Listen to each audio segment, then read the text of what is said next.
हमारे ज़माने में मोबाइल नहीं थे। चश्मा साफ करते हुए उस बुजुर्ग ने अपनी पत्नी से कहा, हमारे ज़माने में मोबाइल नहीं थे। पत्नी, पर ठीक 5:55 पर मैं पानी का गिलास लेकर दरवाजे पे आती और आप आ पहुँचते।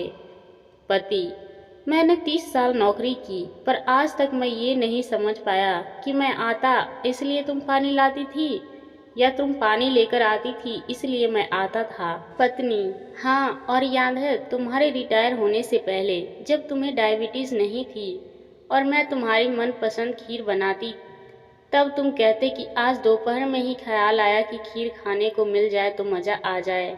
पति, हाँ सच में, ऑफिस से निकलते वक्त जो भी सोचता, घर पर आकर देखता कि तुमने वही बनाया है। पत्नी, और तुम्हें याद है जब पहली डिलीवरी के वक्त मैं मायके गई थी और जब दर्द शुरू हुआ, मुझे लगा काश तुम मेरे पास होते और घंटे भर में तो जैसे कोई ख्वाब हो तुम मेरे पास थे।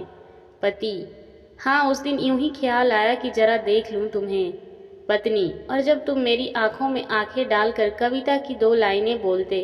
पति, हाँ, और तुम शर्मा के पलके झुका देती, मैं उसे कविता की लायक समझता। पत्नी, और हाँ, जब दोपहर को चाय बनाते वक्त मैं थोड़ा जल गई थी और उसी शाम तुम बर्नल की ट्यूब अपनी जेब से निकालकर बोले, इसे अलमारी में रख दो। पति, हाँ, पिछले दिन ही मैंने देखा था कि ट्यूब खत्म हो गई है, पता नहीं कब जरूरत पड़ जाए, यही सोचकर मैं ट्यूब ले आया था। पत्नी, तुम कहते थे कि आज ऑफिस के बाद तुम वहीं आ जाना, सिनेमा देखेंगे और खाना भी बाहर खा लेंगे। पति, और जब तुम आती तो मैंने जो सोच रखा होता था वही साड़ी तुम पहनकर आती। पत्नी ने पति का हाथ थामकर कहा, हमारे ज़माने में मोबाइल नहीं थे, पर हम दोनों थे।